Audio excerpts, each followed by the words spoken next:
Buenas tardes, generadores, ¿cómo están? Bienvenidos nuevamente a su programa Genera. El día de hoy tenemos un episodio muy especial.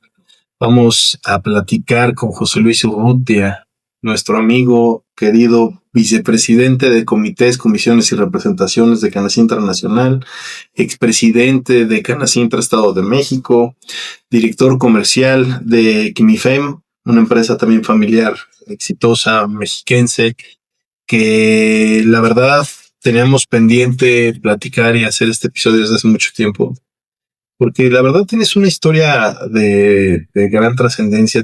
Siempre me ha gustado platicar contigo cómo fueron creciendo en la parte industrial, cómo fue tu inclusión a la parte de las cámaras, la parte de las organizaciones empresariales, porque te lo he comentado y te lo reitero, te tengo un gran cariño, un gran aprecio y sobre todo un gran reconocimiento al trabajo que siempre has realizado al frente de los organismos. Gracias. Creo que hiciste un gran trabajo al frente de Canacintra Estado de México. Unos zapatos muy grandes que dejaste.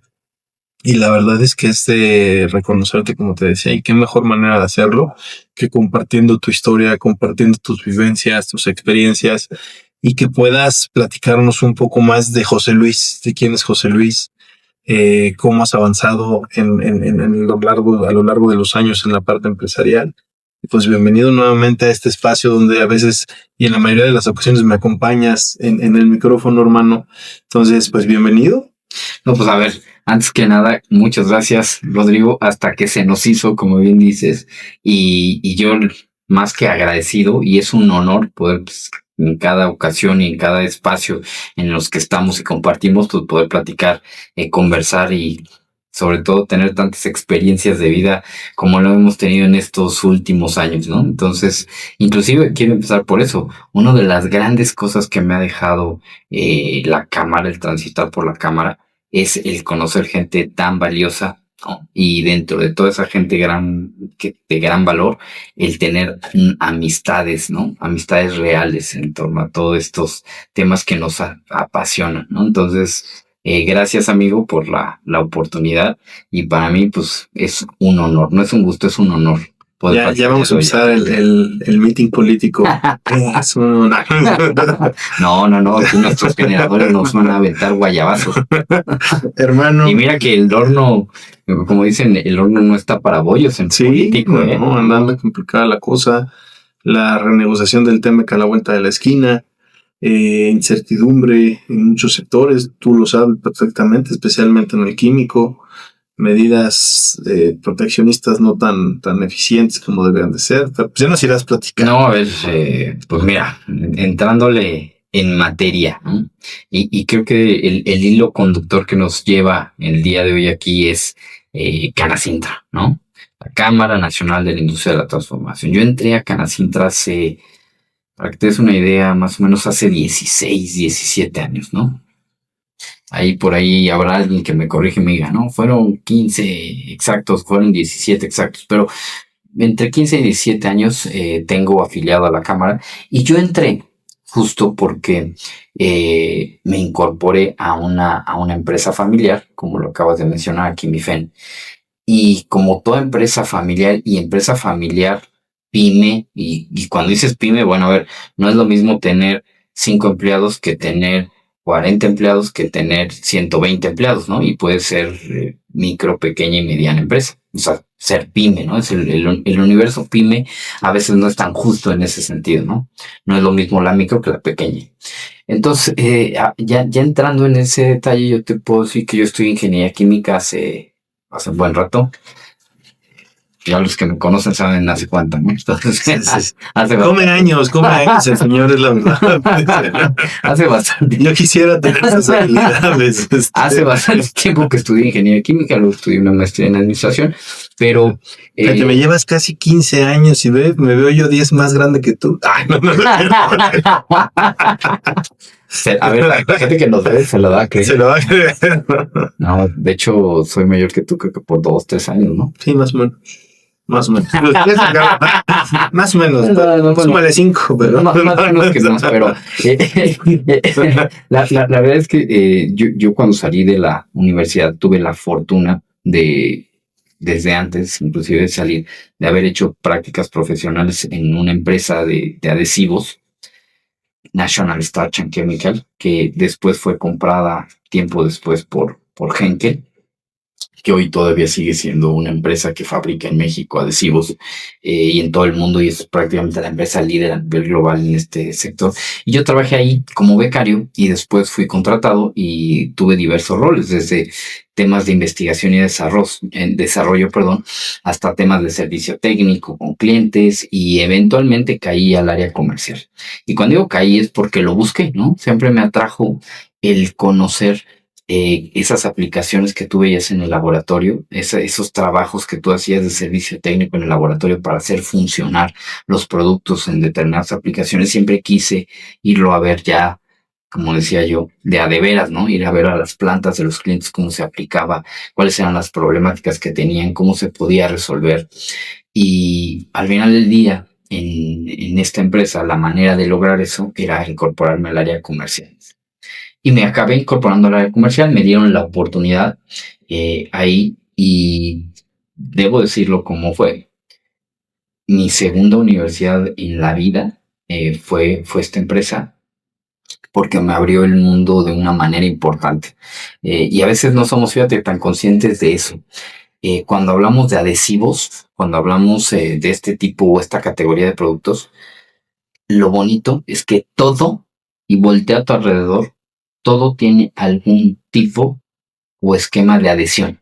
Todo, o sea, desde temas de la ropa, cómo se fijan los pigmentos, hasta, bueno, ¿qué te digo? Yo te vuelvo a interrumpir con la anécdota que un día se me ocurrió preguntarle a José Luis. ¿Cuál? Que cómo le podía quitar el bloqueador que se había puesto además mi hijo. Y justo me hablaste de la adhesión de los aceites, de las aguas, de cómo para quitarle el bloqueador excesivo en la cara se la tenía que quitar con aceite. Bueno, en la cara está fácil, ¿no? Sí. Porque, pues, digo, ahí le limpias con una toallita húmeda y se acabó, ¿no? Pero donde sí ya se genera mayor complicación es cuando, pues, en un área grande, o sea, no sé, la cabeza, además, te embarras de algo que no es así como que tan soluble en agua, pues ahí es donde se complica el asunto, ¿no? Pero justo era la palabra del adhesivo, me explicabas que sí, es cierto, o sea, yo no soy químico y sí me das una gran lección de los adhesivos, justamente.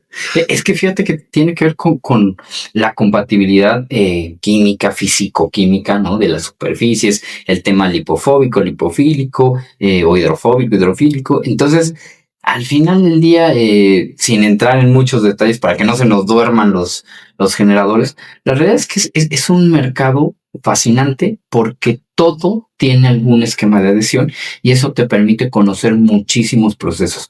Yo tuve la oportunidad de conocer desde la industria del mueble hasta la industria automotriz, pasando por la electrónica, la metalmecánica, obviamente empaque, alimenticia, etcétera, etcétera. Entonces eso, la verdad es que me formó de una manera muy especial. Y bueno, llegó el punto en mi vida profesional y personal que dije, quiero algo diferente, ¿no? Que creo que todos detectamos en algún momento de nuestra vida que los ciclos concluyen de una u otra manera.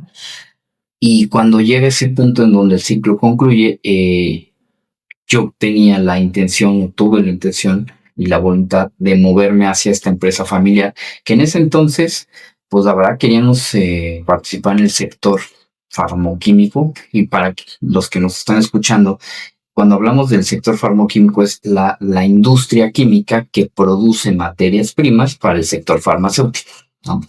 Que no es lo mismo que la industria química en general. Hay temas de cumplimiento normativo muy específicas que se tienen que seguir, de calidad, etcétera, etcétera. Entonces, esa fue la intención de esta empresa familiar en donde me involucré. Y pues para no hacerte el cuento muy largo, Rodrigo, pues la verdad es que no todo es como te lo platica, ¿no? Tuve años muy complicados en este arranque. En este arranque también estuvo mi papá, estuvo mi hermano. Al tiempo se incorporó mi hermana, mucho tiempo después.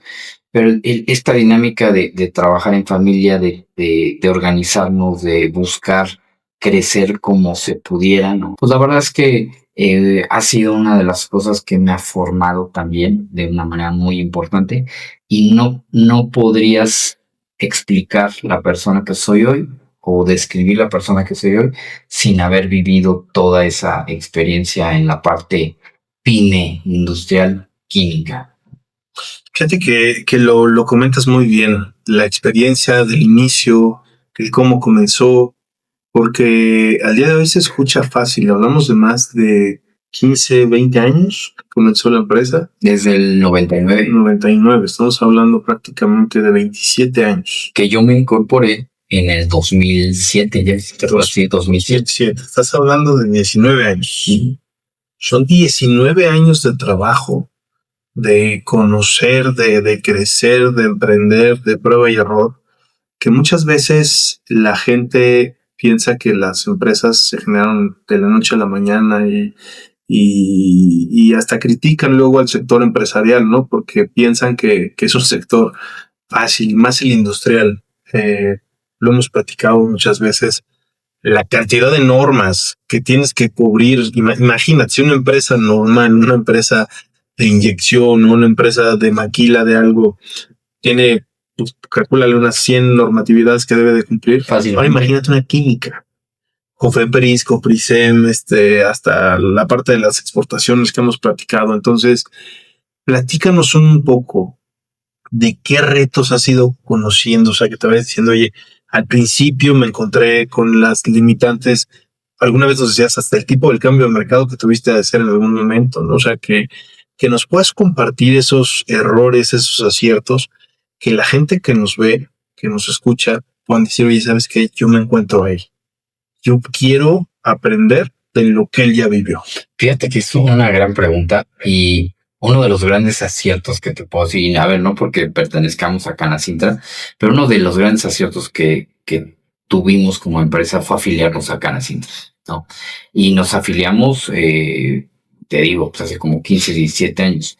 Y fue porque mi papá, que ha vivido la industria química desde hace 40, 45 años, él en algún momento, aunque no conocía muy bien acerca de la cámara, escuchó de que era muy prudente y era muy positivo afiliarte a Canacintra.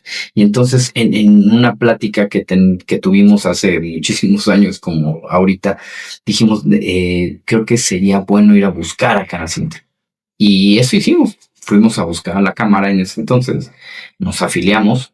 Y lo que me atrapó en ese momento, te soy honesto, fue esa sensación de comunidad, de camaradería que encontré desde el momento uno.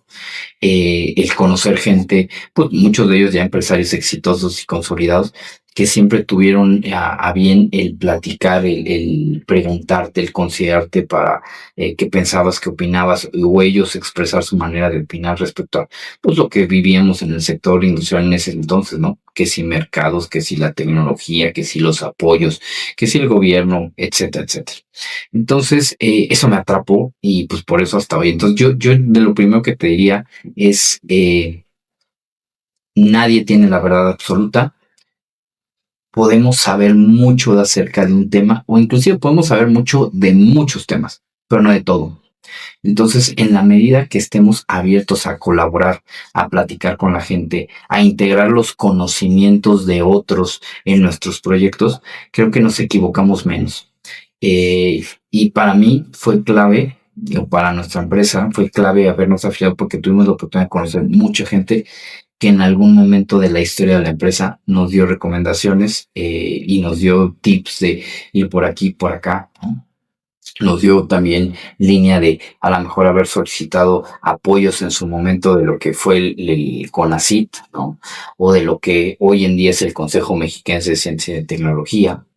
Entonces yo te diría que esa es una de las cosas que yo les recomendaría a muchos de los emprendedores, de la gente que hoy día tiene una empresa, sea industrial o de servicios o comercio, es afíliense o agrémiense con instituciones donde van a poder encontrar pares y donde van a poder encontrar gente que vive sus mismos temas y a partir de platicar, de conversar, de que alguien les dé ideas o inclusive ustedes dar ideas, en una de esas, y casi les aseguro que así va a ser, se van a equivocar menos que estando solos, que estando leyendo el chat GPT o que estar, digamos, leyendo solamente noticias, estar en su escritorio, porque definitivamente creo que esta sensación de, o este espectro de comunidad nos ayuda muchísimo. Eso por un lado. Por el otro, también te diría que uno de los grandes temas que es innegable que va a suceder es que se van a equivocar, ¿no? Nosotros nos equivocamos en muchas cosas.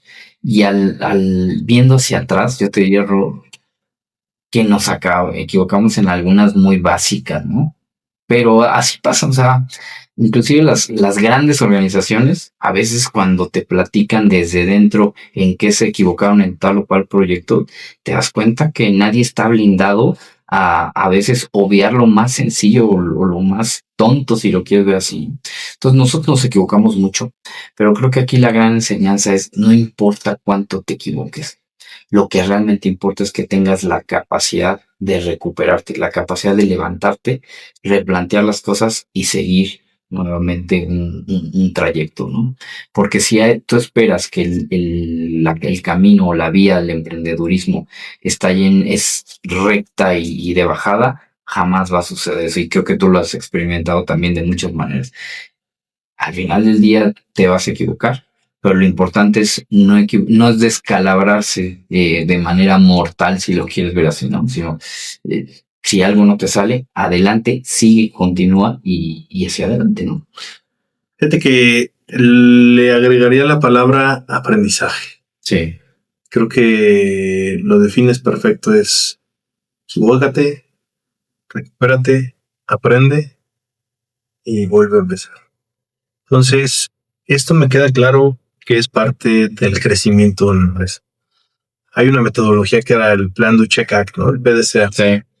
Y, como dices, no nomás aplica para las cosas que planeas para mejorar, también aplica en gran sentido a cómo lo aplicas o cómo actúas cuando tienes un error, ¿no?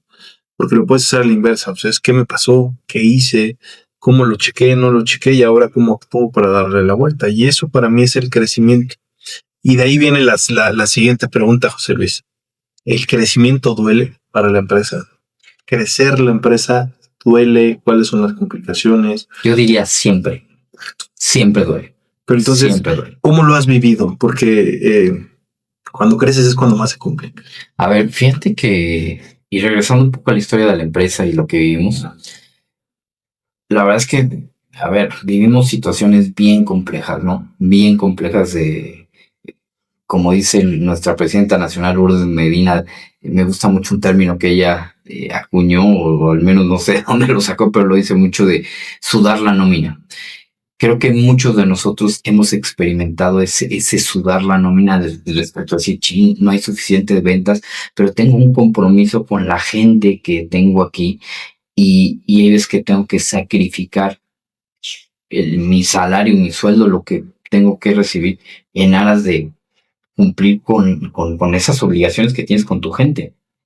Porque la gente va contigo, confía en ti, trabaja pues, digamos, en las actividades que tú contemples, pero al final del día el acierto o el error o las vicisitudes que tiene la empresa, pues es algo que a veces uno se lo pone solo, ¿no? Entonces, crecer siempre duele. ¿Por qué? Porque es cambiar todo un esquema, cambiar toda una ruta, es modificar lo que ya medio te había funcionado. Y nosotros tuvimos, y lo acabo de decir, momentos bien complicados que luego se fueron componiendo y que cuando se fueron componiendo y que fuimos viendo la luz, nos sentimos lo suficientemente aptos para decir, bueno, hay que crecer, más que seguir estabilizando y verlo desde una perspectiva de este negocio es así y así nos va a dar y se acabó. Pues obviamente siempre tienes la ilusión de seguir creciendo la organización, la empresa y sobre todo, te voy a decir algo que para nosotros fue clave. En el 2011 recibimos un premio como la mejor empresa pyme industrial del Estado de México, un premio del Comecit. Y para nosotros, bueno, fue un gran momento que inclusive en ese entonces el gobernador, el doctor Erubiel, entregó directamente en este caso a mi papá, el reconocimiento en un evento que todavía recordamos. Y a partir de ese momento dijimos, oye, somos una empresa innovadora, estamos haciendo las cosas bien, hay una perspectiva de crecimiento, hay que apostarle a seguir hacia adelante, ¿no? A seguir creciendo. Y eso hicimos, ¿no? Pero nadie te dice que para crecer, número uno, vas a necesitar mucho dinero. Sí. O sea, es muy romántico decir voy a crecer y nada más le voy a decir a mi cliente o a mis clientes que me compren más, o voy a detectar un nuevo producto o servicio, invierto en ese nuevo producto o servicio y por arte de magia se va a fabricar, se va a producir, se va a distribuir, el capital de trabajo con el cual vas a necesitar producirse, lo vas a obtener de manera casi mágica. Entonces, son cosas que muchos que nos escuchan a lo mejor dirán, pues es obvio, ¿no?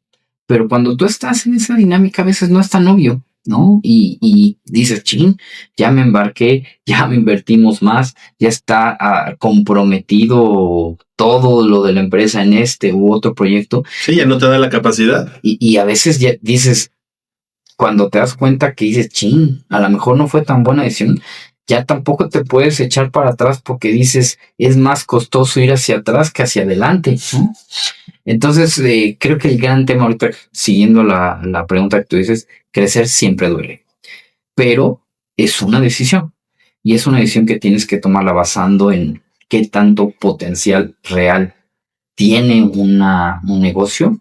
Y número dos, también haciendo un check-up bastante concienzudo de si puedes crecer tú solo esa organización o vas a necesitar gente que te ayude, porque no solamente es dinero, es tener también la apertura de mente y la apertura de miras para decir, oye, yo no sé de esto. Yo probablemente cuando la empresa tiene 10, 15, 20 empleados, te alcanza a ti como persona clave, pues para gestionar todo. Pero cuando la empresa crece, ya no te alcanza ni el tiempo ni el dinero para tú solito hacerlo. Entonces necesitas generar estructura, algo que siempre hemos platicado y coincido. Necesitas poner orden, estructura, método, pues para que obviamente eso no se vuelva un caos. Y a mí me tocó ver el caos, ¿no? Sí. Por eso me gustó mucho tu libro, ¿no? Adiós al caos, porque finalmente ves el caos de a de veras, en que pierdes a veces el control de chin, pues es que esto lo estoy haciendo muy manual o muy artesanal o muy ineficiente, eres efectivo a lo mejor, pero estás siendo ineficiente. Entonces, creo que esa es la parte donde yo iría a las recomendaciones, es decir, señores, si quieren crecer un negocio, número uno, pregúntense si tiene la posibilidad, su idea de crecer, de ser escalable. Número uno. O sea, de manera objetiva y concienzuda. Número dos, pregúntense si tienen la energía y los recursos. Y cuando digo recursos es en el amplio sentido.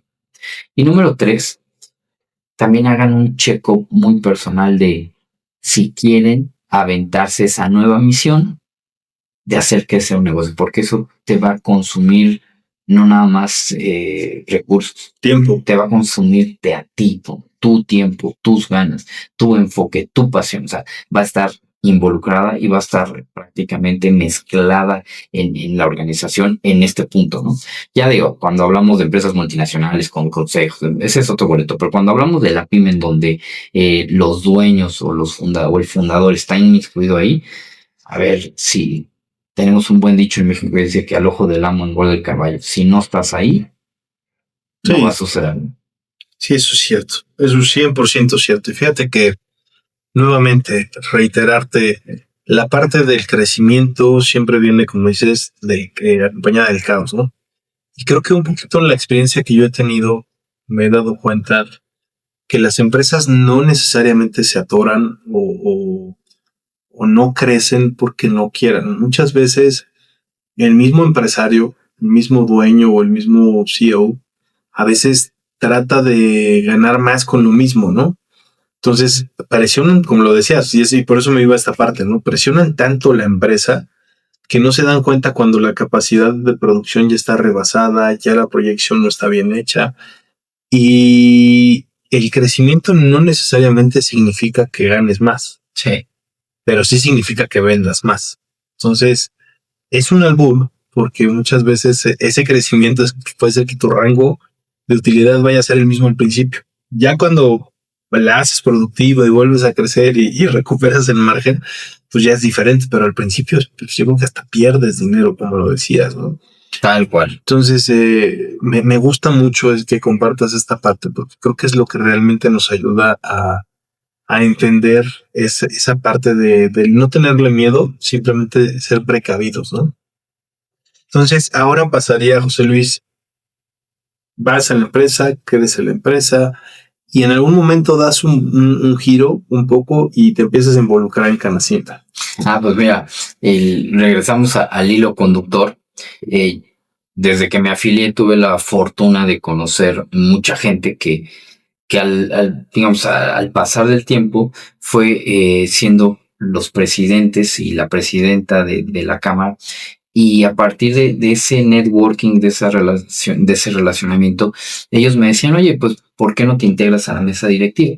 Entonces tuve la fortuna de integrarme muy pronto a la mesa directiva de Canacintra aquí en la Delegación Estado de México y de estar prácticamente todo este tiempo dentro de la mesa directiva, ver lo que sucedía dentro de la Cámara y fuera de la Cámara. Y ahí fue donde se dio el momento, el contexto justo, en donde dije, bueno, pues creo que llega ya llegó el momento de tomar a lo mejor un rol mucho más de liderazgo dentro de la Cámara, y pues ahí fue donde nos conocimos y tomé la presidencia de la Delegación del Estado de México, ¿no? Hace algunos años. Algunos. Oh, sí, para que no nos hagan cuentas acá. Sí. Entonces, entras a Canacintra. Hace 17 años. Bueno, pues ya como presidente hace... No, pues 3 y medio, ¿no? Ponle 4 para estar ahí. Para redondear. Eso. Entonces, ¿cuál fue el primer reto en el que te encontraste? O sea, ¿qué fue lo que dijiste? Híjole. Fíjate que hay algo importante en todo esto de las asociaciones y de las cámaras, que mucha gente que nos escucha a lo mejor se siente identificado. Hay esta creencia de que las cámaras y las asociaciones son el desayunito mensual, donde va gente normalmente de arriba de 60, 70 años y que se sientan ahí a platicar cosas y ya, ¿no? O sea, cuando tú le preguntas a mucha gente y los que más o menos de alguna manera han escuchado acerca de las cámaras y de las asociaciones, te dicen eso. Y hay gente que de plano ni siquiera te sabe decir qué es una cámara o qué es una asociación empresarial, etcétera, etcétera. Entonces creo que viendo eso, ¿no? Y sobre todo porque vengo yo mucho del área comercial, de hablar con clientes, de trabajar propuestas de valor, de entender las necesidades de los clientes y de tratar de generar soluciones para esas necesidades. Yo dije, ¿sabes qué? Lo primero que hay que cambiar es un poco la imagen que tiene el sector económico de nuestra delegación, de nuestra cámara, ¿no? Y entonces por eso el primer reto fue tratar de generar ahora un programa de trabajo basado en lo que fue la agenda, bueno, lo que fue, porque estoy hablando en ese momento, de lo que dijimos, oye, ¿sabes qué? Tenemos que darle un propósito en donde la sociedad, donde los que nos vean, donde las empresas se sientan identificados. Y eso fue la Agenda 2030. Dijimos, oye, hay que trabajar en torno a algo que es muy relevante para el país, bueno, para el planeta, para el mundo, para el país, para el estado y obviamente para nuestros municipios. Y cuando estoy hablando de eso, estoy hablando de la sociedad en general. Entonces, empezamos a hacer un plan de trabajo basado en la Agenda 2030 y era obvio que no podíamos enfocarnos en todos los objetivos, pero seleccionamos prácticamente 6 de ellos. Y nos fue muy bien, ¿no? Porque encontramos muchos objetivos, o estos 6, que tenían que ver con el quehacer industrial de manera muy directa. Verbo y gracia, agua, energía, desarrollo económico, ¿no? La parte de innovación, inclusión, etcétera, etcétera. Entonces, creo que ese fue el primer reto, el cambiar la imagen que se tenía de nuestra delegación, ¿no? Fíjate que otra vez, fíjate, ¿no? Esa parte del que las cámaras no trabajan, las cámaras no hacen nada, creo que también es un tabú que se ha generado porque algunas realmente no lo hacen. Sí, hay unas que no hacen nada. Hay organizaciones que no tienen esa representación de los intereses de sus afiliados. Eso es una realidad. Y qué bueno que lo tocaste, porque es importante que lo sepan. La Canacintra sí es una cámara, una organización que ha trabajado, que se rompe el lomo por ayudar a sus afiliados, ¿no? Por estar metido siempre en la parte normativa. Y un gran ejemplo fue cuando tuvimos ahí el tema de los impuestos de descargas y de emisiones. Y yo en ese entonces me acababa de incorporar precisamente a la mesa directiva.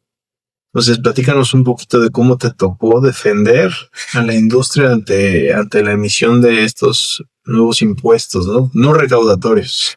Pues mira, a ver, a nadie nos gusta pagar impuestos, ¿no? Eso creo que es algo claro, por eso les llaman impuestos, ¿no? Porque no es de que, a ver, sea voluntario, no es como los que piden, no es la limosna, ¿no? Que dices, si quieres das o no das. En este caso, los impuestos son eso, ¿no?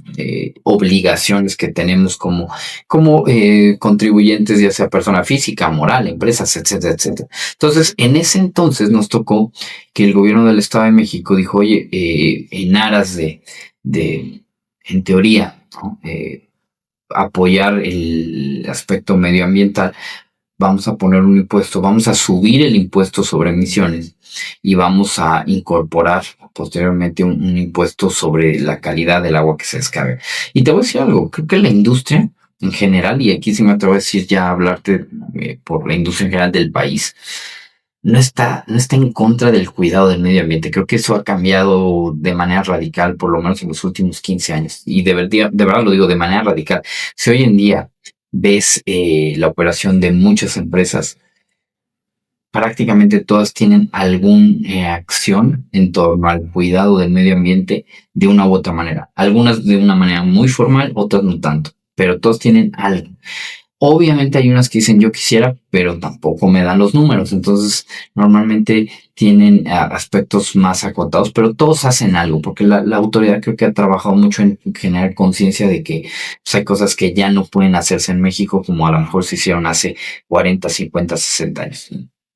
Entonces llegas a este punto y lo repito, la industria no está en contra del tema del cuidado del medio ambiente, pero para muchas organizaciones el que de golpe y porrazo llegaras a subir de manera tan importante el impuesto, pues sí representaba algo que dices, oye, ayúdame, ¿no? Sí, O sea, claro.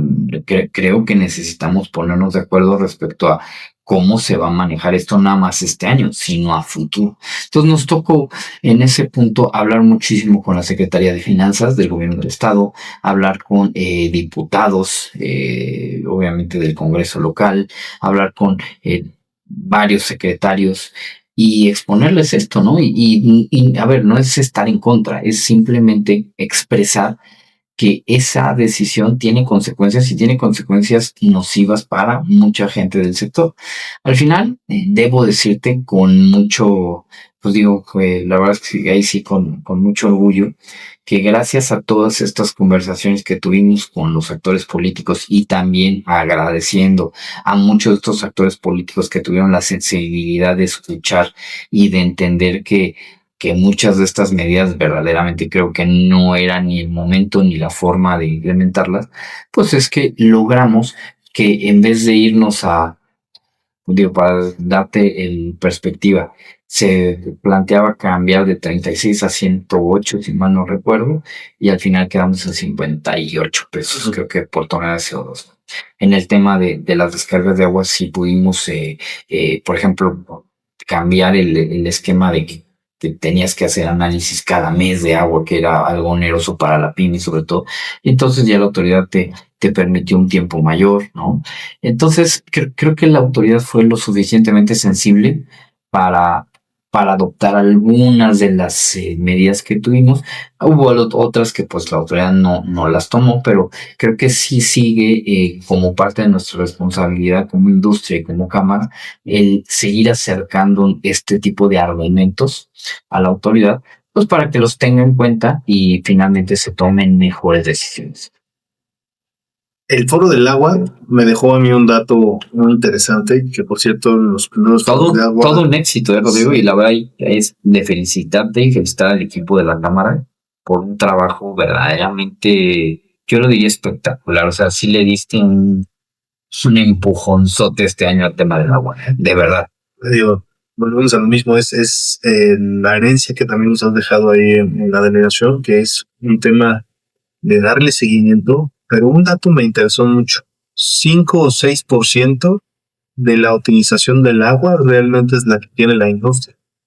Y la industria es quien más la cuida, quien más le invierte, quien más trata de sacarle norma 1, norma 2. Entonces, es impresionante, hablando de agua, ya nos está visitando también. Ya no está hablando Tlaloc. Está hablando Tlaloc. Entonces, la industria sí hace cosas, está impulsando el cuidado del agua. Hay cada vez más empresas socialmente responsables, empresas con certificados de empresas limpias. Entonces, creo que estamos haciendo nuestra parte para cuidar también el planeta y eso es importante. Pero todo esto también se empezó a generar o a gestar dentro de ese ecosistema. Cuando ves que quien en ese momento era el presidente de la Nación Estado Nico Sain te defiende, ¿no? Y se junta Mauricio Masú también de Incaen y este ecosistema empresarial pues sale a defender los intereses de la industria, ¿no? Entonces no nada más es un tema de que puedas impulsar tu empresa, también pides el futuro de tu empresa al estar afiliado en estas cámaras. Entonces, pasando al siguiente tema, y un poquito, sé que andas también corto de tiempo, no por el tiempo, porque hermano, no, hermano, tú sabes que tú siempre atento y a la orden. ¿Cómo fue, cómo resumirías esta experiencia? ¿Qué te dejó Canacín del Estado de México? Yo sé que las amistades, la gente que se vino conociendo, porque aparte sigue siendo un miembro activo, que siempre está proactivo, siempre está sumando, siempre estás al pendiente de la cámara. El amor que entonces a la cámara a mí siempre me ha gustado y quiero reconocerlo nuevamente. Entonces, ¿qué te dejó la Canacín del Estado de México? Y la segunda sería ¿cómo has sentido el brinco ahora, el paso a la presidencia nacional de comités, comisiones y representaciones? Que pues es quien da la cara frente a las dependencias gubernamentales federales, ¿no? Mira, yo te voy a comentar algo, un poco de contexto en el que yo estaba, independientemente de que yo participaba en las mesas directivas, etcétera, etcétera. Pues finalmente mi quehacer profesional en FEN, y un poco platicando de los productos y de la empresa, Química es una empresa que produce minerales para el sector de alimentos, sí, minerales que van cuando tú ves la película fortificada con vitaminas y minerales, bueno, algunos minerales pueden ser fabricados y dependiendo del cliente, etcétera, etcétera, pues adicionarlos directamente a los alimentos. Entonces estamos en ese sector y estamos en el sector farmoquímico. Entonces, puesto o dicho eso, pues es obvio que nuestra relación por lo que hacíamos nos lleva a tener contactos en esos mercados. Entonces yo llegué a la presidencia de la Cámara y te voy a decir algo, Rodrigo. Conocí un mundo totalmente diferente, porque yo venía de sentarme con empresarios, a lo mejor con gente de compras, con gente de empresa, ¿no? Y hablar y discutir de los temas que traían. Pero cuando ves el espectro de la Cámara, que no solamente operan bien empresas, sino operan a nivel de relaciones con gobierno, a nivel de relaciones entre afiliados, de sus necesidades, etcétera, etcétera. Y obviamente diferentes tipos de empleos, no solamente del sector químico, sino de alimentos, parte metal mecánico, automotriz, servicios, etcétera, etcétera. La verdad es que fue como si tú estuvieras viendo y tienes prácticamente dos cartones en cada lado de los ojos y de repente te los quitan. Y entonces sí tienes ya una visión mucho más periférica de dices, caray, todo esto ni siquiera sabía que existía, ¿no? O sea, hemos entrelazado. Entonces, para mí fue un despertar, si quieres llamar así, respecto a pues, toda la influencia que tiene el sector industrial, no solamente en la política, en la parte social de la sociedad nacional. Entonces, para mí ha sido, no miento cuando te digo que ha sido una de las experiencias más gratificantes y transformadoras de mi vida. De hecho, creo que estos últimos 4 años han sido verdaderamente transformadores, lo digo, en todos los aspectos de mi vida. ¿Qué crees que sea el futuro de la industria? ¿Cómo estás viendo posicionando el futuro en estas épocas tan difíciles de incertidumbre? En esta nueva posición con un panorama, dices, panorama general que muchas veces nosotros no podemos visualizar, los empresarios, familiares o quien te está escuchando. Muchas veces estás enfocado en lo que tienes enfrente. Sí. Estás tan preocupado por el día a día de la empresa que no necesariamente puedes ver qué viene. Entonces, ¿qué recomendaciones le das a los empresarios que nos están viendo, a las personas que trabajan en las empresas o a cualquiera de ellos que están aquí con nosotros? ¿Qué consejos les darías? Fíjate que, a ver, gran pregunta y la ligo un poco con la anterior, ¿no? Tú me preguntabas también de ese salto que ahora que estoy en Canacinta a nivel nacional, pues me toca todavía ampliar más esa visión porque ahora nada más veo temas en el estado, sino veo temas en toda la República. Y lo que te puedo decir, Rodrigo, es que estamos en un momento bien complejo, caótico en muchos aspectos, pero creo que dentro de todo ese caos y esa complejidad hay oportunidades para la industria mexicana, ¿no? Hablando en específico. Y dentro de los sectores económicos creo que hay oportunidades. Y creo que quien pueda o quien sea capaz de visualizarlas y capitalizarlas, ¿no? Porque no nada más es verlas, y es una de las grandes cosas que tiene que entender todos nuestros generadores. La visión te va a ayudar a detectar las oportunidades, pero la visión no actúa sola. Si no le metemos manos, corazón y talento, la realidad es que esas oportunidades que visualizaste se van a quedar en oportunidades visualizadas, pero no en algo o en una materia concreta, ¿no? Entonces, dicho sea de esto de paso, creo que estamos transitando un tema complejo en donde geopolíticamente hablando, la globalización como la conocíamos hace 15, 20 años, ese fenómeno de la globalización que vivimos prácticamente se está transformando hacia una regionalización en donde qué tan profunda sea esa regionalización, creo que todavía es difícil verlo, pero lo que sí sabemos es que hoy en día ya hay dejos de proteccionismo en todas las regiones y eso va a transformar profundamente la manera en que compramos, producimos y comercializamos materiales en todo el mundo. General Motors acaba de anunciar de México para México, ¿no? Justamente. Es el mejor ejemplo de lo que acabas de decir y es, creo que, hacia dónde va a ir el país. Entonces, ¿qué dirías? ¿Enfocarse a exportaciones y mercado nacional? Mira, yo creo que hoy en día en México hay un montón de... Y a ver, alguien me dirá, sustitución de importaciones es algo que ya se ha hecho en el pasado. Sí, pero creo que lo que tenemos que empezar a pensar es desde una perspectiva más estratégica. Sí, sustitución, a lo mejor dices, oye, pues estoy trayendo esta pieza de China para darle más contenido nacional. ¿Puedo fabricar esta pieza en México? ¿Sí o no? Sí, ¿a qué costo? Seguramente más alto. La cadena de suministro aguanta comprar lo más alto versus estos beneficios, versus a lo mejor la posibilidad de entrar sin aranceles a Estados Unidos. Habrá que tomar decisiones de negocio. O sea, no podemos decir todos los casos va a ser un sí o todos los casos va a ser un no. Creo que lo importante va a ser ver estas oportunidades y a partir de ver estas oportunidades, pues entonces decir, oye, habrá unas que sí son para mí y otras que no. Pero definitivamente creo que estos cambios a nivel global que están sucediendo están abriendo oportunidades. Y también hay que decir, va a haber muchas organizaciones que no aguanten esa prueba del ácido y van a tener que reconfigurarse de tal manera que te dediques a otra cosa, a otro producto, a otro servicio, que esas capacidades que ya desarrollaste las emplees en otra cosa.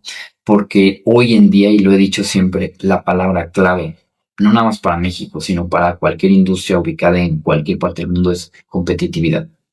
Creo que hoy en día tenemos que trabajar de una manera brutal en ser competitivos. Y si eres competitivo, si logras ser competitivo en algún producto o servicio, creo que las oportunidades de crecimiento en el corto, mediano y largo plazo van a ser positivas. Oye, mantener la competitividad a pesar de los diferentes factores del entorno que nos están afectando. Tenemos que cerrar. Disculpa el tema del tiempo. Preguntarte, José Luis, como todos los programas, y agradecerte, de verdad. Creo que eres una de las personas que siempre anda de arriba para abajo, siempre estás al pendiente de diferentes cosas. La verdad es que a pesar de los años que has estado también en Canacintra, también al pendiente siempre hay de la empresa. Antes de cerrar, platícanos un poco de qué es Quimifen, qué se pueden acercar, que conozcan un poco los servicios que tienen, y después de eso cerremos con la propuesta de libro, película, frase que quisieras compartir con quienes nos escuchan y nos ven el día de hoy. Pues mira, para decirlo así muy, muy rápido, Quimifen es una industria química que está fabricando ingredientes para alimentos y también está fabricando ingredientes que son utilizados en el sector farmacéutico, ¿no? O farmoquímico.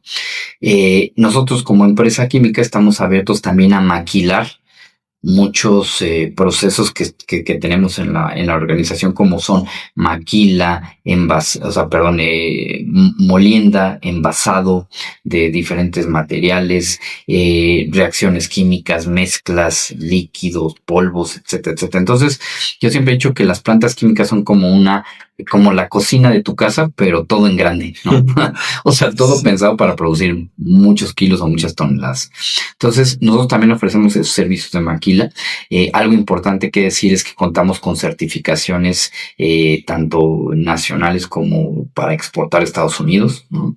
Entonces, eso nos da una amplia gama de poder hacer cosas en diferentes sectores, ¿no? Entonces, si alguien por ahí nos escucha y quiere que le fabriquemos algún principio activo, o que le fabriquemos algún ingrediente alimenticio que está importando, pues nosotros siempre atentos y deseosos de poder colaborar.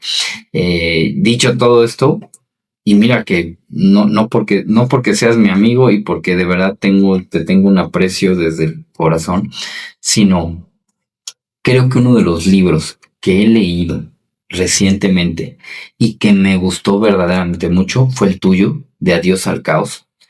¿Por qué? Porque vas describiendo capítulo a capítulo herramientas. A ver, implementarlas es otro boleto y lo hemos platicado, ¿no? Sí. Pero al menos el libro te da a ver o te deja ver herramientas puntuales que necesitas para poder mejorar o darle orden a ese caos en las empresas. Creo que en el caso de muchos de nosotros lo que tenemos que hacer es reducir ese caos a través de la implementación de esas herramientas. Pero el simple hecho de saber cuál es el enfoque que le han dado mucho para resolver ese caos, ya te ayuda al menos a visualizar una hoja de ruta puntual. Entonces, de verdad, chequen ese libro lo tienes en Amazon. Está en Amazon y también lo pueden, vamos a poner aquí la página de Garose donde también pueden comprarlo ya la versión digital. Entonces, y les vamos a poner ahí. Tengo mi versión autografiada, entonces. Todo, la tuya es la voy a subastar. Voy a pedir a mis descendientes y tengo 300 años que subasten el libro. No, pero muchas gracias. La verdad es que me da gusto que compartas esta parte. No me lo esperaba, hermano, pero... No, es real. A ver, no es por látigo, sino ni lo decía. Es real. O sea, me gustó mucho el libro. Muchas gracias. Pues ahí les ponemos también gracias por el anuncio doble, Quimifen y Adiós Caos, José Luis Urrutia, vicepresidente nacional de comités, comisiones y representaciones de Canacintra y director comercial de Quimifen México. Muchísimas gracias por estar aquí, hermano. Nos vamos a seguir viendo la siguiente semana. De todas formas, vamos a tener posiblemente un programa para que conozcan los beneficios de acercarse a Comecit, como lo platicamos. En algún momento ustedes tuvieron el premio de Comecit o de Conacit. De Comecit estatal. Entonces, es un gran área de oportunidad que podemos tener ahí enfrente de las empresas para obtener muy buenos apoyos. Muchas gracias por estar aquí, generadores. Nos vemos la siguiente semana. Cuídense mucho.